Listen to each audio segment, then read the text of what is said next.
धन्यवाद। लोग आए उनको सुनने के लिए, यहाँ बैठ जाइए बाबा, बैठ जाइए। आप बैठिए, हम लोग साइड हो रहे हैं।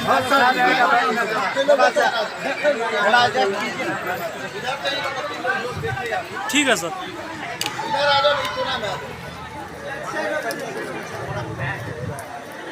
सुखासन पंचायत के इस जनसंवाद में सर्वप्रथम मैं यहाँ के आम जनता का अभिनंदन करूँगा, जो कि इतनी बारिश के बावजूद भी यहाँ पे बैठे हुए हैं और इस प्रोग्राम का जो लाभ है वो उठाने का प्रयास कर रहे हैं। मंच पर उपस्थित हमारे BDO साहब, CO साहब, हमारे पंचायत की मुखिया जी, प्रखंड पंचायती राज पदाधिकारी, रेवेन्यू अफसर, हमारे इंस्पेक्टर साहब और हमारे विभाग के जितने भी पदाधिकारी बैठे हैं, सभी का मैं हार्दिक अभिनंदन करता हूं। जितने भी जनप्रतिनिधि हैं, मीडिया कर्मी हैं, सभी का बहुत ही महत्वपूर्ण योगदान रहा है इस कार्यक्रम को सफल बनाने के लिए।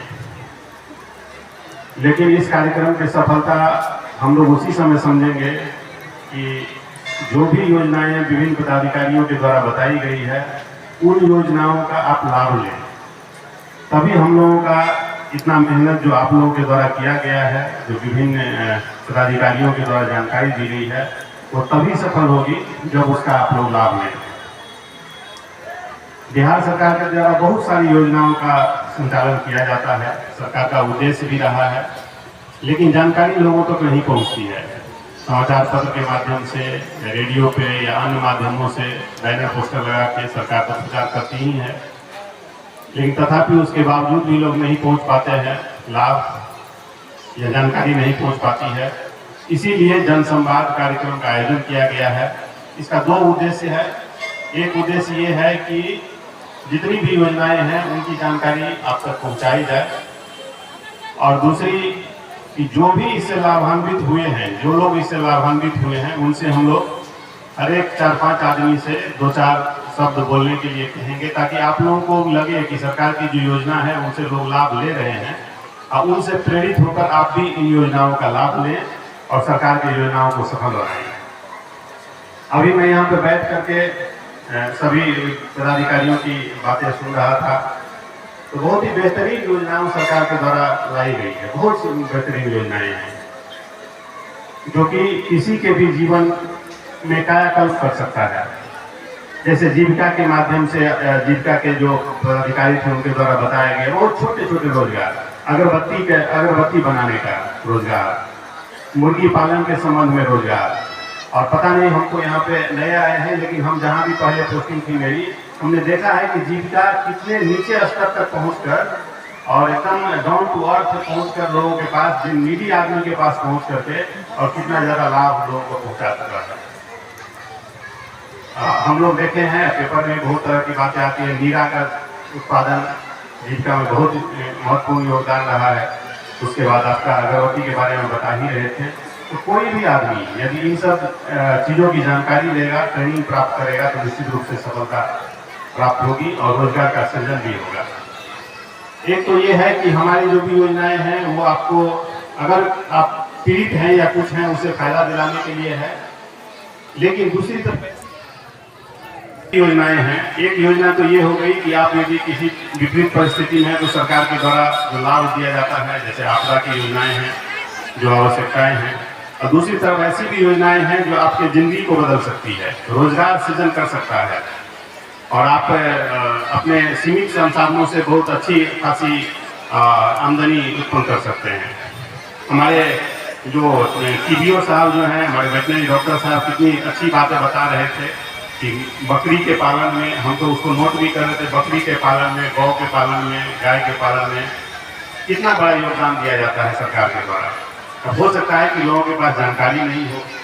ये समझ लीजिए कि बकरी पालन में आपको बकरी खरीदने के लिए और सब चीज़ के लिए सरकार सहायता करती है, और साथ में एक मनरेगा के द्वारा ये बताया जा रहा था कि बकरी के शेड के लिए भी आपको पैसा मिल रहा है।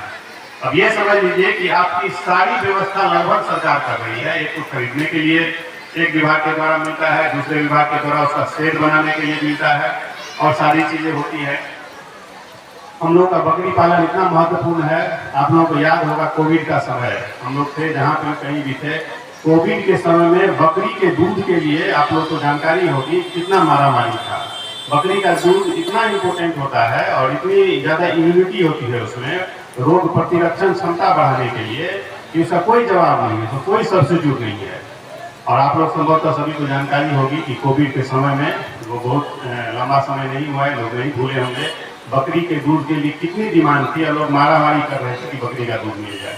कितना महत्वपूर्ण चीज़ है, और उसके लिए हमारा पशुपालन विभाग और मनरेगा के द्वारा इस तरह से हेल्प किया जा रहा है। जैसा कि बताया गया कि बकरी गरीब लोगों के लिए एक आय का काम करती है, इसको निश्चित रूप से हम कहेंगे इसका फायदा उठाइए। जो बताया गया है उसका निश्चित रूप से लाभ उठाइए।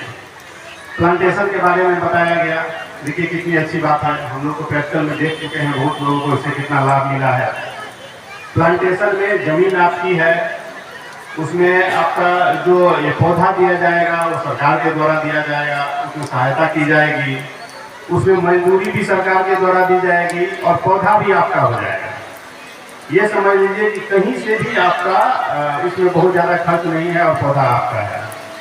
हम लोगों ने देखा है, बहुत जगहों पे लोगों का एक्सपीरियंस हम लोगों ने सुना है कि घर में बच्चा पैदा होते ही, यदि लड़की पैदा, लड़का पैदा, कोई भी पैदा होता है, एक सर्टेन समय के बाद 20 साल, 15 साल, 20 साल के बाद उनकी आवश्यकताएं बढ़ जाती है। उनको आप अच्छे जगह पे पढ़ाने में खर्च करते हैं, शादी विवाह में खर्च की आवश्यकता बढ़ जाती है। हम लोगों ने देखा है, लोगों ने पौधा लगा, इस उद्देश्य से पौधा लगाया है कि 20 साल बाद अपनी बेटी का इस पौधे के बेच करके हम शादी करेंगे, और लोगों ने इसमें काफ़ी सफलता पाई है। कुछ लोगों ने पौधा इसलिए लगाया है कि 20 साल या 15 साल बाद हमारे बेटे को मेडिकल में एडमिशन होगा तो उसमें पैसे की आवश्यकता होगी, और इस पौधे से हम पैसा प्राप्त कर सकते हैं। और ये सब ग्राउंड लेवल पे हमने देखा है, ग्राउंड लेवल पे ये सब चीज़ हो रही है। और जब हमकी जानकारी है हम बता रहे हैं आपको, लेकिन यहाँ पे प्रखंड के जितने भी पदाधिकारी आपको बताए हैं कि प्लांटेशन में कितना ज़्यादा फायदा है, उससे कमाई में कितनी ज़्यादा फायदा है। यदि आप 40-50 पेड़ यदि लगा देते हैं और अच्छे वैरायटी का महोगनी या टीक का पौधा लगा देते हैं, तो 20 साल बाद समझिए कि एक पौधा का दाम मिनिमम 50,000 रुपये से ऊपर होता है। एक पेड़ का दाम, उसकी कीमत होती है। अब ये समझिए 20 अगर या 40 लगा दिए तो 20 लाख रुपया आराम से आप प्राप्त कर सकते हैं। उसकी और सारी तकनीकी आवश्यकताएं हैं, वो जैसा कि मनरेगा के द्वारा और के द्वारा बताया गया, वो सब जानकारी लेकर के, तो इतनी ज़्यादा सुविधा सरकार के द्वारा दी जा रही है। लेकिन जैसे आप राशन कार्ड के बारे में बोल रहे थे, पहले ब्लॉक जाइए, RTPS पे जाइए, नाम लिखाइए, अंगूठा दीजिए, फोटो खिंचाइए। अब कोई ज़रूरत नहीं है, आपके घर पे है और आप अपने कंप्यूटर पे या मोबाइल पे, अगर सारा डाटा आपके मोबाइल पे है तो मोबाइल से अप्लाई कर सकते हैं राशन कार्ड के लिए, मोबाइल से मिल सकता है। यदि मान लिया जाए कि जन वितरण प्रणाली विक्रेता यदि आपको बदमाशी करता है तो उस पर कार्रवाई तो होगी, वाला बात है, लेकिन आप जो है 1 नेशन 1 राशन कार्ड के तहत आप दूसरे से ले सकते हैं। यदि उससे आप नहीं लेंगे तो उसको अगले दिन घाटा हो जाएगा, उसको उतना अलॉटमेंट नहीं मिलेगा, और जिससे लेंगे उसको अलॉटमेंट मिलेगा। अब पब्लिक सेंट्रिक पॉलिसी किया गया है, मतलब यह है कि आपके पीछे लोग दौड़ेगा, न कि जन वितरण प्रणाली विक्रेता के पीछे आप दौड़िए। तो इस सब तरह की सारी बातें कुछ उदाहरण के तौर पर मेरे द्वारा बताया गया, और सारी सुविधाएं आपको जो भी लेनी है वो निश्चित रूप से लीजिए।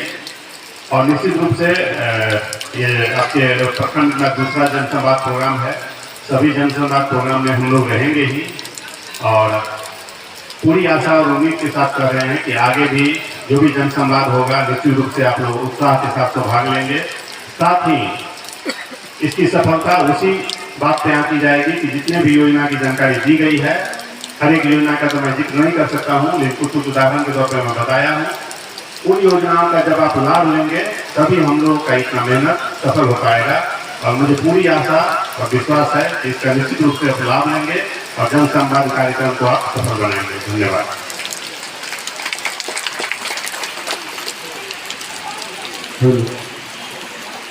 बहुत बहुत धन्यवाद श्रीमान अनुमंडल पदाधिकारी द्वारा हम लोग विस्तृत जानकारियाँ विभिन्न योजनाओं के बारे में